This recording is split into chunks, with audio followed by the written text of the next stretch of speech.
Narcissism isn't just arrogance or self-obsession. It's not about someone who loves themselves too much. The truth is far more complicated and often more painful than what we've been told. What if everything you thought you knew about narcissists was wrong? Stay with me. This one matters. When most people hear narcissist, they picture someone loud, charming, the life of the party, someone who can't stop talking about themselves. But that's only one face of narcissism. The truth? Narcissism exists on a spectrum. On one end, you have healthy self-regard, confidence, self-respect, the ability to advocate for yourself. That's not narcissism. That's survival. On the other end, you have narcissistic personality disorder, NPD, a clinical diagnosis, a pattern of grandiosity, lack of empathy, and a desperate need for admiration that destroys relationships. But here's what most people miss. Not all narcissists are obvious. Some are quiet, introverted. They don't brag. They play the victim. They don't dominate conversations. They withdraw and punish you with silence. These are covert narcissists, and they're just as damaging. So let's be clear. Narcissism isn't about self-love. It's often about deep, hidden insecurity. It's a mask, a defense, a way to survive a world that once felt unsafe. An understanding that doesn't excuse the harm, but it does help us see the full picture. So where does narcissism come from? The answer isn't simple, but almost always starts in childhood. Imagine a child who grows up feeling unseen, unheard, their emotions dismissed, their needs ignored. Or the opposite, a child who's praised excessively, but only for what they achieve, never for who they are. Both extremes can create the same wound. I'm not enough as I am. So the child builds a mask, a false self, one that's perfect, untouchable, superior. Because if they can just be enough, smart enough, successful enough, admired enough, maybe then they'll finally feel safe.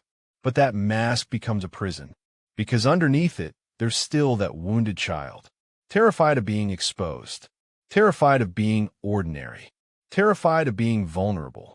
Narcissism, in many cases, is a survival strategy. It's a way to avoid the unbearable pain of shame. Now, does this mean we excuse narcissistic behavior? Absolutely not. Understanding the roots doesn't erase the damage, but it does help us stop taking it personally. Because the truth is, it was never really about you.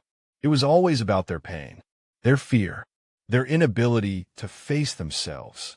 If you've been in a relationship with a narcissist, romantic, familial, or otherwise, you know the confusion. At first, it feels intoxicating. They see you. They admire you. You feel special, chosen, understood. But slowly things shift. Your opinions don't matter as much. Your feelings are dismissed or twisted. You start questioning your own reality. Did that really happen? Am I overreacting? Am I the problem? This is gaslighting. And it's one of the most insidious tools in a narcissist's arsenal. They don't just lie. They rewrite history. They make you doubt your memory, your perception, your sanity. And here's the thing. It's not always loud or aggressive. Sometimes it's subtle. A sigh, a look, a passive-aggressive comment wrapped in concern. I'm just worried about you. You've been so sensitive lately. I never said that. You're remembering it wrong. Why are you always so dramatic? Over time, you lose yourself. You shrink. You walk on eggshells. You become hyper-vigilant, constantly scanning for signs of their mood, their approval, their displeasure. You stop trusting yourself. And that's the goal. Because a narcissist needs control. They need you dependent, confused, and focused entirely on them. If this sounds familiar, I want you to hear this. You're not crazy. You're not too sensitive. You're not imagining it. Your pain is real. Your experience is valid. And recognizing what happened is the first step toward freedom. So how do you heal from this? First, you have to accept a hard truth. You cannot fix a narcissist. You cannot love them into self-awareness. You cannot reason with someone who refuses to see their own behavior. Healing isn't about changing them. It's about reclaiming yourself.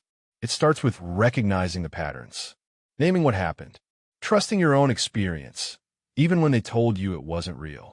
It means setting boundaries, not to punish them, but to protect yourself. It means grieving the relationship you thought you had, the person you thought they were, the time you lost trying to make it work. And it means rebuilding your sense of self. Slowly, quietly, one small truth at a time. You might feel angry. You might feel guilty. You might feel like you should have known better, left sooner, seen the signs. But here's the truth. You were doing the best you could with what you knew at the time. And now you know more. Now you can choose differently. Healing from narcissistic abuse isn't linear. Some days you'll feel strong. Other days, you'll doubt everything again. That's okay.